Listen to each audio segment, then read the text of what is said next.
हम तक भी आई है, लेकिन हम अपने अगली पीढ़ी को किस तरह से पहुंचाने वाले हैं, ये हमारी जवाबदेही है, जिम्मेदारी है। तो हम जो भी जिस तरीके से भी काम करते हैं, चाहे सामाजिक कार्यकर्ता हो,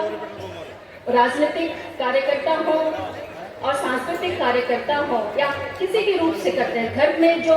हमारे जो घर को बनाती हैं महिलाएं, घर के परिवार के लिए जो समय पूरा देती है, उन सब की एक बड़ी जिम्मेदारी है कि हम अपने आदिवासी मूल्यों को कैसे मजबूती दे सकें। अभी की हमारी शिक्षा व्यवस्था, हमारी जो जितनी भी राजनीतिक रूप से भी हमारे आज बहुत सारी बातें हुई हैं राजनीतिक मुद्दों को लेकर, तो उस पर भी बहुत जरूरी है कि हम अपनी उस पहचान को, जो आदिवासी दृष्टिकोण से हमारे वैल्यूज को, हमारे मूल्यों को बचाने या सुरक्षित करने वाले सोच के साथ अपने राजनीतिक पहचान में और मजबूती कैसे हो, जो कि हमारी स्वशासन व्यवस्था है, सहभागिता है, सहजीविता है, सामुदायिकता है। शायद इन बातों को हमें यहाँ से जब हम जाते हैं तो बहुत ज़रूरी है कि उस पर और मजबूती से अपने आप को संगठित करें और उसके साथ एक सोच, एक निर्णय और एक दृढ़ प्रतिज्ञा लेकर के जाए। आज मैं ये बातें आप सबसे कहना चाहूँगी। खुद मैं यहाँ के बहुत अनुग्रहित हो कि जिस तरह से लोग यहाँ पे अपने सांस्कृतिक मूल्यों को बचाने में जो दिख रहा है, उनकी जोश, शायद हमें हर तरह से अपने मूल्यों को बचाने के लिए इसी तरह से लगने की जरूरत है। मैं मन से धन्यवाद देना चाहूँगी हमारे आदिवासी एकता परिषद के आयोजक दलों को,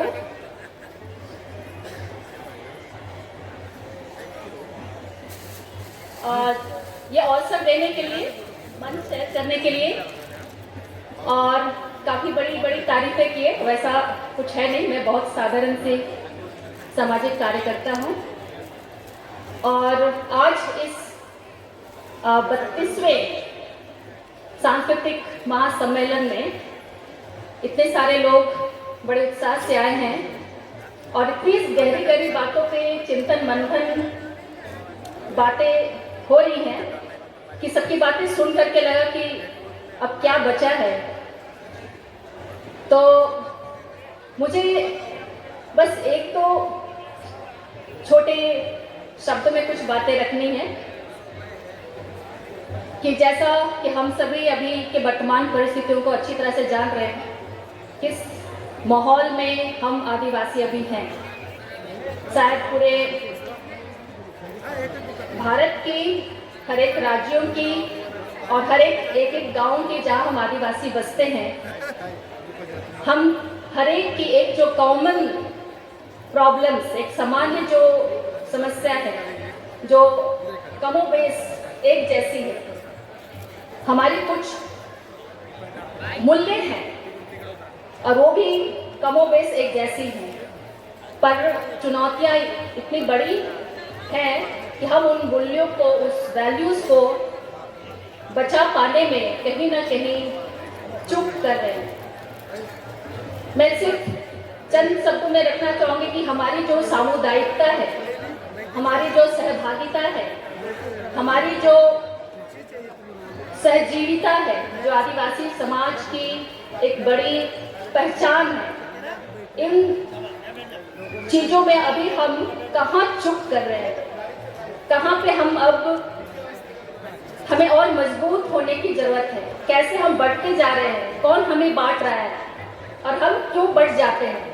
शायद ये इस पे हमें जब हम सभी यहाँ आए हैं, चिंतन मंथन कर रहे हैं, तो ये इस बातों को शायद हमें बहुत ज़बरदस्त तरीके से, जबकि यहाँ पे एक महाजुटान हुआ है, महासम्मेलन हुआ है, एक गांठ बांध करके जाए कि हमारी जो ये मूल्य है, ये वैल्यूज़ है हमारी आदिवासी पहचान की, उसे हम कैसे और मजबूत बना सके। क्योंकि अगर हम सामुदायिकता की बात करते हैं तो हम जानते हैं कि हमारे समुदाय जो वैल्यूज़ है, हमारा जो निर्णय प्रक्रिया है, हमारी जो समाज जो मिल बैठ करके किसी भी बड़े से बड़े, छोटे से छोटे मुद्दों को समेटता है, सुलझाता है, अब उसमें कई विचारधाराएं, कई सोच, चाहे वो हमारे राजनीतिक सोच बोले या कई विचारधारा बोले, उनसे प्रभावित होके उसमें बहुत कमज़ोर या उसमें कमियां आ गई हैं। हमको लगता है कि वहाँ पे हम लोगों को दोबारा से अपने सामुदायिकता को बांधने वाली शक्तियों को मजबूत करने की ज़रूरत है। हमारा जो स्वशासन व्यवस्था की बात कर रहे हैं उसे और मजबूत करने की ज़रूरत है। और सहभागिता की जब बात करते हैं तो वहाँ पे मेरा जो अक्सर ध्यान जाता है वो है महिलाओं की भागीदारी, युवाओं की भागीदारी, हमारे बुजुर्गों की भागीदारी। इन सब की भागीदारी को हम कैसे बैलेंस करें, संतुलित करें। और ये भी जरूरी है कि सिर्फ संख्यात्मक रूप से नहीं, जब महिलाओं की भागीदारी आती है तो अक्सर हम संख्यात्मक रूप से बड़ी संख्या में महिलाओं की उपस्थिति देखते हैं, लेकिन गुणात्मक रूप से भी भागीदारी जरूरी है कि जब कोई निर्णय लेने की बात होती है तो वहाँ पे हमारी महिलाओं की भागीदारी कितनी है। जब हमारे मुख्य पोजीशंस में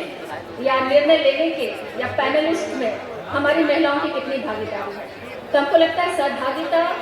जो हर स्तर से हमारे युवाओं की भी हो, महिलाओं की भी हो और हमारे बुजुर्ग जो अनुभवी है उन सबकी हो, तो ये भी हमारे लिए बहुत जरूरी है। और जो सहजीविता है, जो हम साथ मिलके जीव और सजीव और निर्जीव, जो हमारी अभी के जो बायोडाइवर्सिटी की बात करते हैं, जो प्रकृति के साथ हम जिस तरह से तालमेल बना के जीते हैं, और वो अभी जो हम अभी के थीम में आज सुबह ही से सुन रहे हैं कि किस तरह से हमारे जो पर्यावरण में जो असंतुलन आ रहे हैं, जो ग्लोबल वार्मिंग है या जो ग्लोबल क्लाइमेट इश्यूज है, बायोडाइवर्सिटी का जो इश्यूज है, उसको हम कैसे अब जब तक अपनी पारंपरिक व्यवस्था, अपने आदिवासी पारंपरिक जो ज्ञान है उसको हम नहीं सुरक्षित रखते हैं, तो हमारा जो बाकी जो मॉडर्न टेक्नोलॉजी जिस तरह से हमें बांटता जा रहा है या कमज़ोर खोखला करता जा रहा है, उसे फिर हम उससे निपट नहीं पाएंगे। इसमें संतुलन बनाने की बहुत ज़रूरत है। और इन जो तीन हमारी जो वैल्यूज़ है वो हमारे सदियों से हमारे पुरखों ने उसे संयोज के